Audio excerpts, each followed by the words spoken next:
ខ្ញុំដាក់ក្បាលដល់កន្ទេលខ្ញុំសំពេได้កិនពីភ្លើងរពេលដែលខ្ញុំបិទភ្នែកមានសំឡេងគេស្រែកហៅសំឡេងហៅបិសាចឬទេវតាចង់ទាំងខ្ញុំចូលរណ្ដៅឬចង់នាំខ្ញុំទៅឋានណាខ្ញុំដាក់ក្បាលដល់កន្ទេលខ្ញុំសំពេได้កិនពីភ្លើង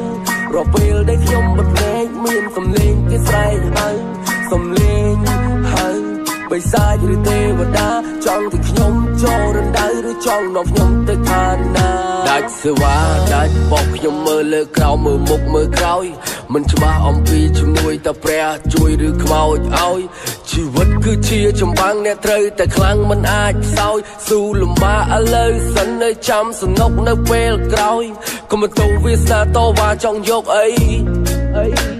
កុំគិតថាព្រំលិខិតធ្វើឲ្យជីវិតអ្នកគ្មានន័យទោះបីមេឃងងឹតសិនតែផ្សែងវងវែងក្នុងព្រៃត្រូវតែតស៊ូទីបញ្ចប់មុននឹងគេកប់ចូលដីថាវាយ៉ាប់ពីមុនយ៉ាប់ឥឡូវក៏វាមិនសូវស្រួលអ្នកខ្សោយប្រើកម្លាំងអ្នកខ្លាំងចាំទទួលចង់កែសម្រួលកិនថាល្អវាក្រនជាងមុនតែលើកពីការរំពឹងអត់លំនឹងវាយ៉ាប់គុណនៅពីតូចស្ដាប់ណាស់ចាស់ថាគុំនៃដីកើតមេរោគធំឡើងខ្ញុំខកពីក្មេងចូលចិត្តលេងតែលបែងស្មោកគ្រោកវាយបោកវាយបៀជុំគ្នាបង្ហុយផ្សែងសេះដាច់យកសេះតាមក្រលហាមព្រោះញ៉ាំលបែងខ្ញុំដាក់ក្បាលដល់កន្ទេលខ្ញុំសំពេได้កិនពីភ្លើងរពេលដែលខ្ញុំបិទភ្នែកមានសំឡេងគេស្រែកហៅសំឡេងហៅបិសាចឬទេវតាចង់ទាំងខ្ញុំចូលរណ្ដៅឬចង់នាំខ្ញុំទៅឋានណាខ្ញុំដាក់ក្បាលដល់កន្ទេលខ្ញុំសំពេได้កិនពីភ្លើងរពេលដែលខ្ញុំបិទភ្នែកមានសំឡេងគេស្រែកហៅសំឡេងហៅបិសាចឬទេវតាចង់ទាំងខ្ញុំចូលរណ្ដៅឬចង់នាំខ្ញុំទៅឋានណា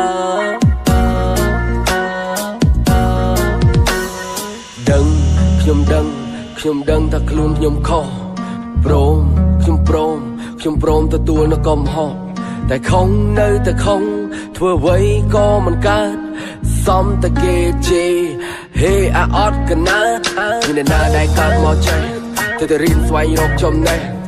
ចេះមកពីរៀនបើមិនរៀនគឺឯងវាមិនវេះតែវាចេះច្បាស់អាអត់ប្រយោជន៍លួចផ្លោះរបងពេលយប់ចេញលងដូចខ្មោចឃើញបលីរត់ពួននៅលើដងខ្លួនសិតតសាសញ្ញាសួរជាប់ក្បាលមិនដឹងថាអ្នកណាអ្នកដាក់ភ្នែកបិទមិនចិត្តចង់តែយកក៏បិទមកចាស់ឃើញអាក្រក់ថាល្អកដាសឥឡូវបលាមិនស្ដាប់ប៉ាម៉ាក់លួចលុយទៅទិញកាទៅសាលាមិនមើលសភៅប្រឡងមិនជាប់ធ្លាក់ថ្នាក់ចាក់មិនបែកហែកមិនដាច់កាច់មិនបាក់កាក់មិនជាប់ធ្លាក់ខ្លួនគ្មានអ្នកអាណិតចោតជីវិតថាវាអភ័ព្វខ្ញុំដាក់មកដល់កន្ទេលខ្ញុំសំពេได้កិនពីភ្លើងរពេលដែលខ្ញុំបិទភ្នែកមានសំឡេងគេស្រែកហៅសំឡេងហៅបិសាចឬទេវតាចង់ទាំងខ្ញុំចូលរណ្ដៅឬចង់នាំខ្ញុំទៅឋានណា